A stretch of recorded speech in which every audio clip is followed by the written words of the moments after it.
Isang milagrosong bahay sa Bulacan. Kasaysayan ng mga lumang kagamitan.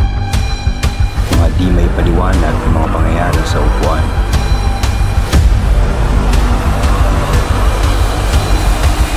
Shoot, kala ko towel pala.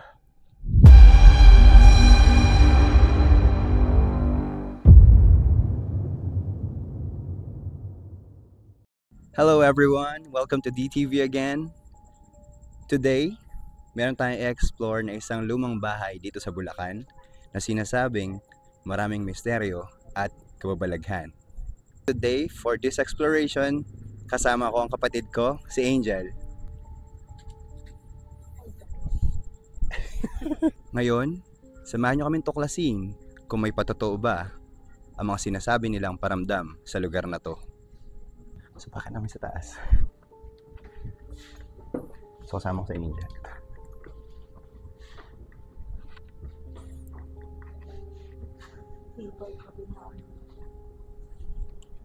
Ayan. So, makikita nyo guys. Nandito yung dining nila. Ito yung sinasabi nila na meron daw mga gumagalaw or umuupo dito sa mga upuan.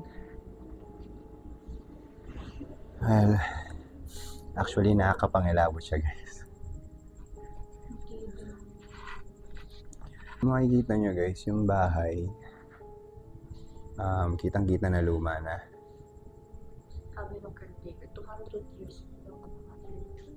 Yes guys, 200 years na tong bahay na to. And parang matibay pa rin siya actually.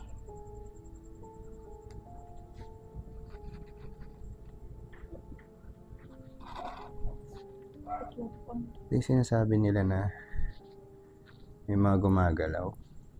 So gusto namin makita mamaya kung may magpapagalaw nitong mga upuan. Ito.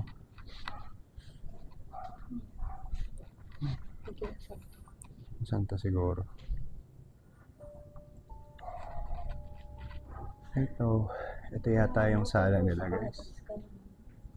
Yung kanina sa may hagdan. Ito yata yung kitchen nila guys.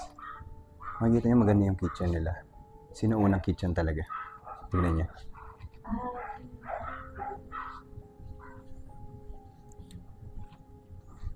May CR.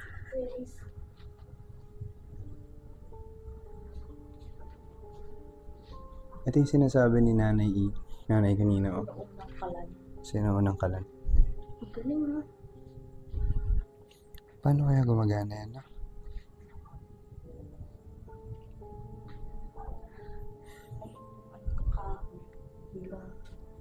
Kahoy.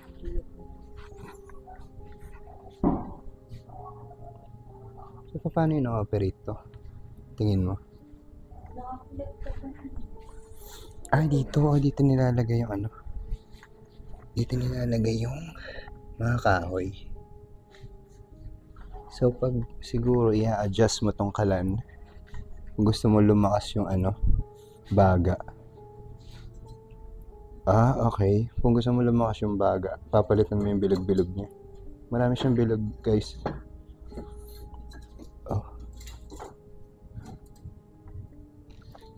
Galing no? Talagang, pero hindi na yata ginagamit no ngayon. Ano sila? Ito siguro. Ang galing nito no? Pero parang wala nang ganito ngayon. Ito na lang ata meron ganito ngayon. Guys, ang ganda nitong bahay na to. Sa totoo lang. Siguro nung sinaunang panahon, pinakamagandang bahay dito sa Bulacan.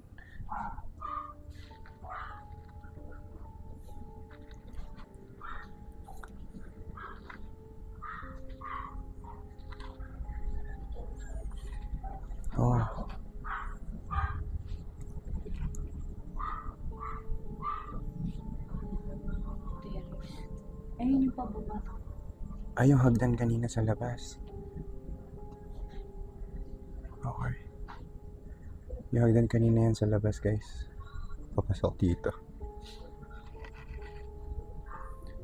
Ganda ng kitchen.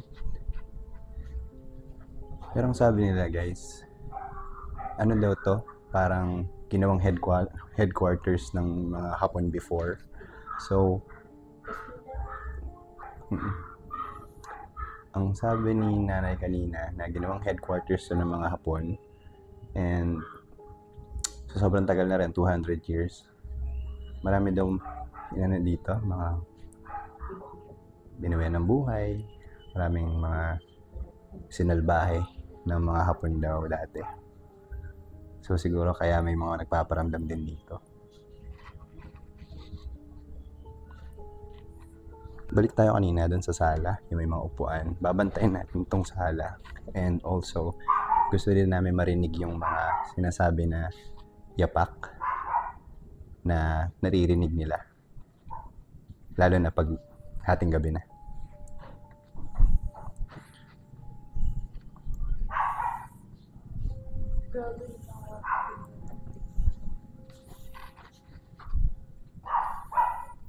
Ano? Dito pa rin yung mga antik na ano. Ganda oh.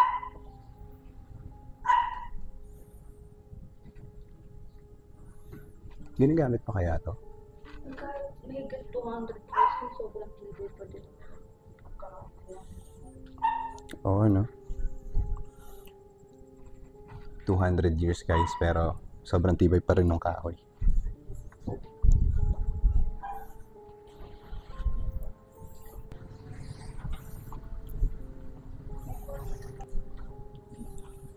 Hindi yata ginagamit ng mga kwartong to.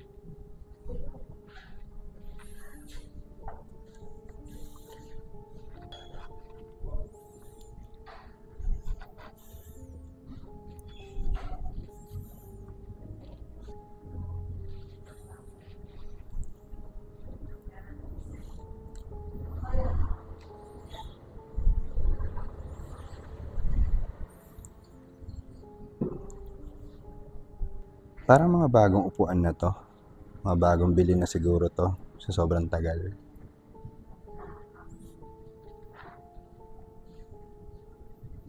Yung window nila kapis pa din oh. Tibay.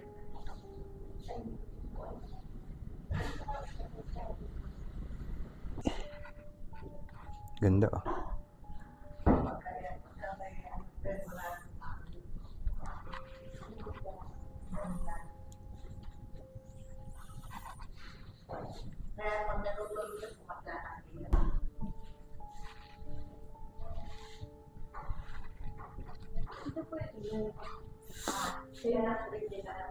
May ari din ba?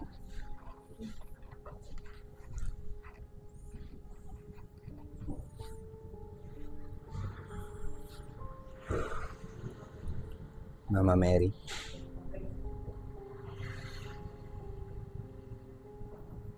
Sa bahay nito guys, religious sila. Makikita niyo naman maraming santo. At yung pakiramdam dito, hindi overwhelming. Andito ako ngayon sa may sala, pero walang pangilabot na nangyayari. Pero gusto kong maramdaman talaga dito yung pinapagalaw daw yung mga silya dito. So sana ma-experience din natin. Tulad ng mga sinabi ng mga vloggers na mga pumunta dito, na sinasabi na may mga paramdam. So andito ngayon sa may sala, ito mga upuan.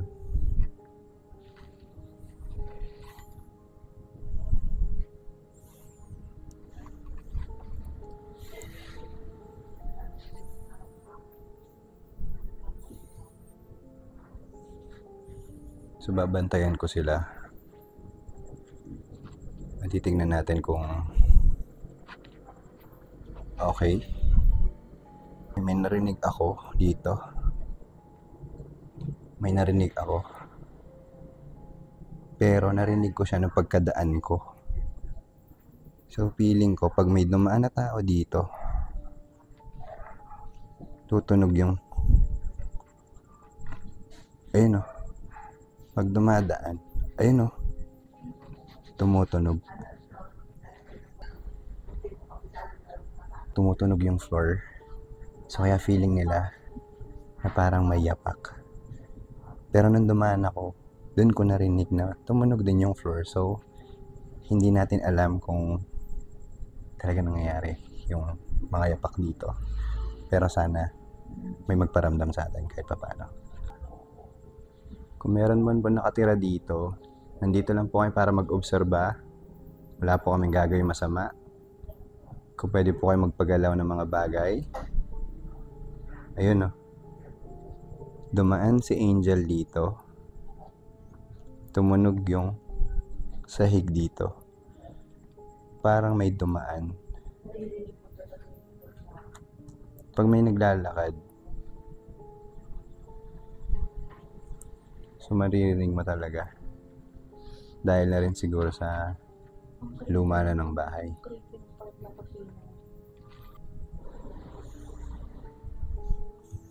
Tingnan natin sa baba. Tingnan natin yung baba ng table. Kasi minsan, sa mga horror movies, di ba? Meron nagtatago sa ibaba.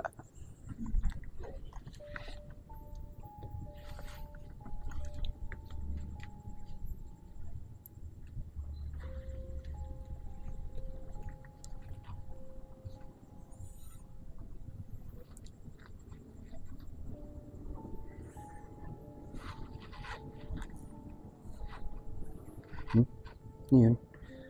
Shoot, kala ko towel pala. Kala ko multo na guys, towel lang pala.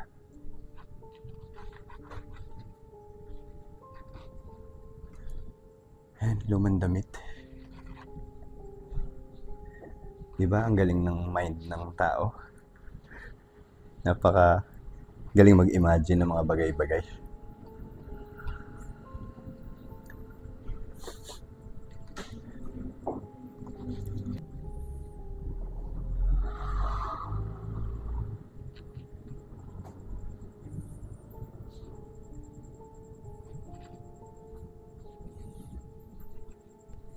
Ayun daan ka nga ulit dun. Daan ka nga ulit dyan. Ulit.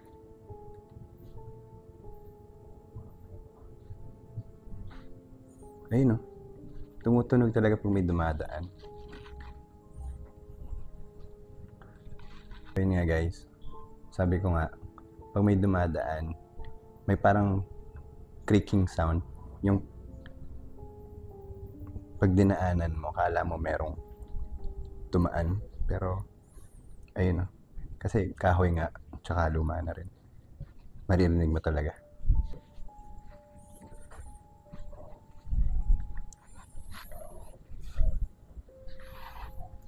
Ayong kisame nila sa sobrang tanda na, bumabagsak na.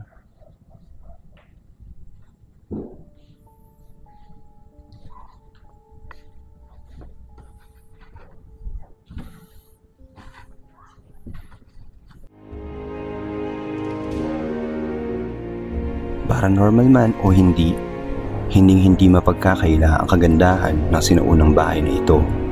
Para sa amin, karangalan ang mapunta kami dito at naway irespeto ang kabanalan ng lugar na ito.